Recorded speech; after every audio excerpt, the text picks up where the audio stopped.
Hi, in this tutorial I'm going to show you how to remove background from image in Paint 3D. So if you want to do it, you need to move your cursor to the left upper corner and you need to click on Menu.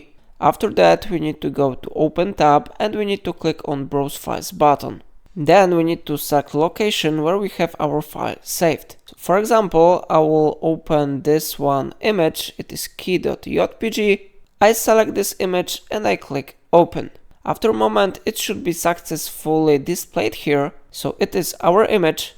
If I would like to remove this white background from the image, I need to select Magic Select. It will let you to lift an object out of your image. So I click on it and we need to focus our object, so I will do it now.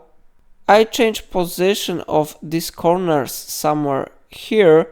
It is very important to do it correctly. Okay, so our key is now focused here. So now we need to click Next button. How you see our object is selected now. So there is one really important thing we need to do here. We need to uncheck autofill background box and we need to click Done. Now we need to go to Canvas and we need to enable transparent canvas. It is very important to disable show canvas option, and now we need to go to Menu. We need to go to Save As and we need to select here Image. How you see we have here type of image selected to JPG. We need to click on arrow and change it to PNG. After that you will see that your image will be visible without the background. To save this effect we need to check this box Transparency and now we need to click Save button.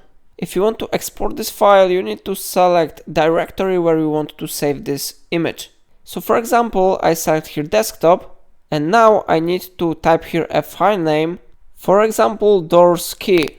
Of course you must have here .png extension and it is very important to select here 2D PNG. Okay, after that we need to click Save button and your file should be successfully exported to PNG. In this way you can easily remove background from your image. So if I helped you to do it, remember to like this video and subscribe my channel. And don't forget to check interesting links in description.